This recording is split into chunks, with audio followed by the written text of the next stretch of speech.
Salut Bruno. Salut. Eh ben écoute, je suis très heureux de te retrouver ici au bord du lac de Serponçon pour le foil à Serponçon. Pour rappel, c'est un salon qui a lieu tout le week-end avec plein de marques. Bruno, c'est toujours un plaisir de venir sur tes stands. Il y a toujours énormément de matos. Hier, il y a eu énormément de tests. J'ai eu du mal à te trouver tellement tu étais sollicité et ça, c'est génial parce qu'on a eu quand même un petit peu de vent. C'était pas la folie, mais on a quand même eu du vent pour tester le matos. Ce que je te propose dans cette review, c'est de nous parler des derniers produits sortis en termes de wing, de planche et de foil. Allez, carrément. On commence par la voile. Avec grand plaisir. On a toujours la V4 standard dans la gamme et on a rajouté la V4 Elite pour aller en adéquation avec les planches Elite et les foils Elite. Ouais. L'idée de base, c'était d'augmenter les performances de la voile. Donc pour augmenter les performances de la voile, on vient augmenter la rigidité du bord d'attaque pour pouvoir augmenter la pression dedans. Et en augmentant la pression dedans, on peut réduire les tailles de bord d'attaque. Et ça fait du bien. Ça, c'est la clé. On a quasiment réduit de 20% le diamètre du bord d'attaque, ce qui permet de gagner en vitesse. On a 2 nœuds d'écart sur les deux gammes. Génial. On gagne en prêt, on gagne en légèreté et on gagne en rigidité. Et le fait qu'on ait gagné en rigidité sur la voile, on a reperdu un tout petit peu de poids, mais on a changé le SPI ici. On a rigidifié le SPI. On est passé de 54 grammes à 84 grammes d'épaisseur, ce qui fait que la voile étant plus tendue, en fait elle va réagir plus et à chaque accélération la voile va continuer à accélérer. Et en termes de poignée, tu as boom ou poignée rigide? On a les deux, on a boom et poignée rigide qui sont accessibles. En standard c'est vendu en poignée et après en option on peut avoir un boom carbone.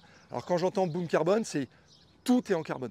Il y en a certains ils mettent les poignées en rigide et le tube, barre, on va dire en carbone. Là, c'est toute la poignée et le boom qui est en carbone.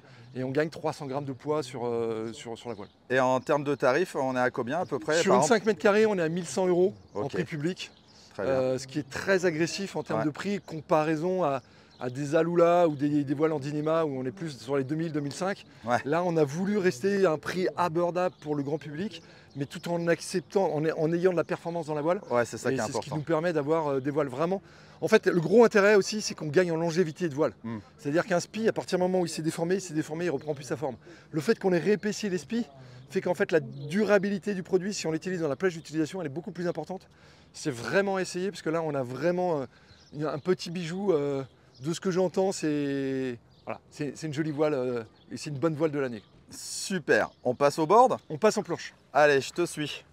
Parce que là, je veux dire, alors, t'es pas en reste aussi au niveau des boards. Hein. Non, on en a plein. Alors, on a la gamme Downwind, on a la gamme qui se compose de deux tailles, 8.3 et 7.2. C'est celles qui sont le long du mur, là, ou celle qui est ici. On a la gamme Lightwind, où il y a 3 modèles.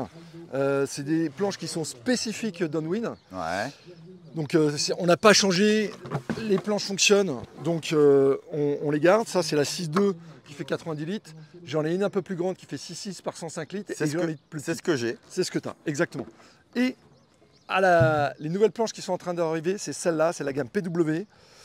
PW comme Parawing, entre autres. Et en fait, on s'est rendu compte que Parawing, Subfoil et Downwind.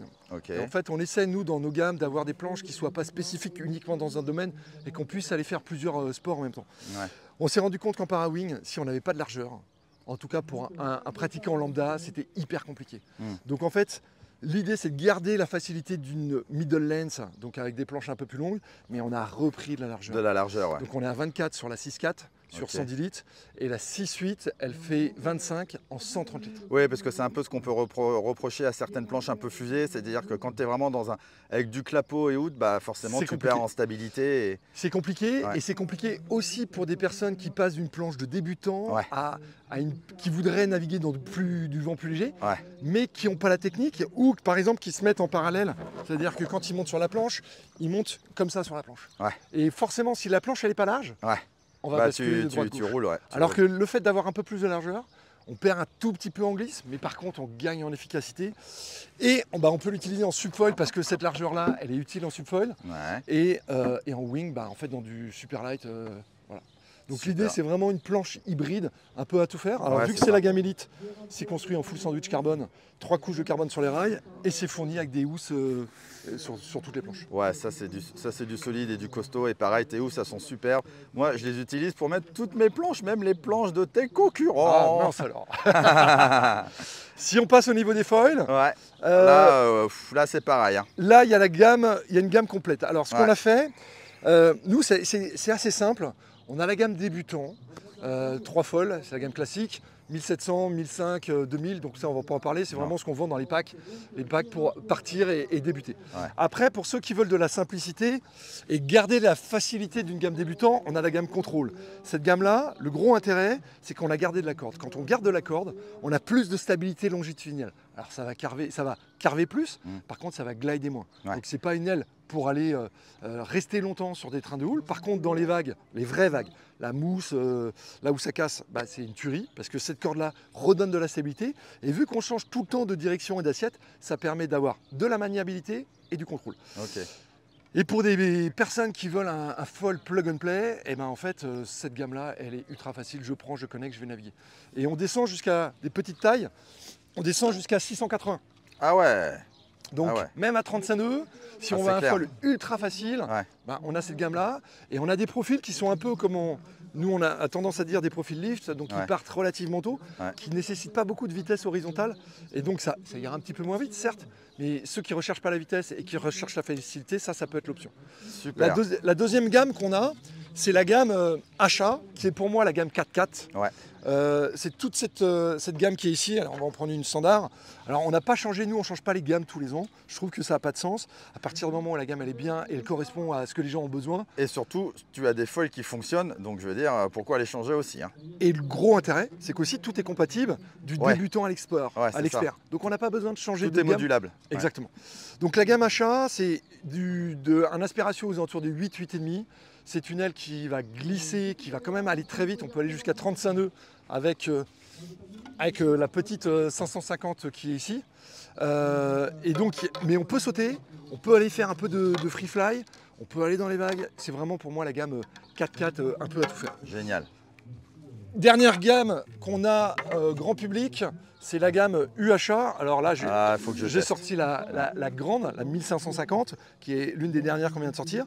C'est une gamme qui va de la 700 à la 1550. Okay. On a des profils qui sont plutôt fins, donc on a réduit les épaisseurs. On a des profils rapides, donc ce n'est pas des profils qui partent le plus tôt. Par contre, ce qu'on a fait, c'est sur les 20 derniers centimètres, on a apporté du flex. Ouais. Et donc le gros intérêt, c'est que ça permet de monter facilement en pompant. Dès qu'on pompe, paf, on reste en l'air. Et le fait qu'on affine aussi les extrémités fait que le foil, en fait, il tourne beaucoup plus facilement. Donc même avec des foils avec de l'envergure, ça permet de voler. Et ça, c'est ceux qui veulent, par exemple, un foil pour aller glider longtemps, qui cherchent à caper, descendre, remonter, pas forcément à sauter, parce que c'est pas une gamme qui est faite pour ça. Mais en fait, la gamme UHA, c'est la gamme parfaite. C'est des aspirations de 11 à 11,6 en fonction des tailles. Okay. Donc suffisamment pour que ça glisse suffisamment longtemps. Et par contre, qui reste quand même assez compact pour que ça puisse tourner. Et après, on a une gamme alors plus spécifique et qui va être vraiment un peu atypique, c'est la gamme Downwind. Donc on a encore augmenté les envergures, on a réduit les épaisseurs, on a réduit les cordes, aspiration 14 sur une 900 et une 700. On a gardé toujours un petit peu de flex sur les extrémités pour donner cet effet pumping. Là, l'idée, c'est de l'orienter plus downwind. Alors, ça marche aussi en wing. Le problème, c'est qu'en augmentant les envergures, les tips vont un peu sortir de l'eau. Mais vu qu'on a des profils fins, ça passe et on peut couper l'eau sans problème. Et on a la petite nouveauté qui est là, qui est ici. Et là, on a une 900 en aspiration 20. Waouh! Donc c'est dans la Downwind, il y aura couteau, ça. Voilà, dans la gamme Downwind, il n'y aura que 3 modèles, une 700, une 900 en aspect ratio 14 et une 900 en aspect ratio 20. Et en fait, l'idée, ça, c'est vraiment d'aller glider sur la période estivale avec 20 cm de clapot et de rester très longtemps sur le train de houle avec le minimum de forme. Génial. Bah écoute, Bruno, merci. Franchement, tu fais du super matos. Ceux qui me connaissent savent que je ride principalement avec ton matos. J'en suis très, très heureux et très satisfait. Si vous avez des questions concernant le matos de Bruno, si vous êtes dans le coin, n'hésitez pas à venir au stand.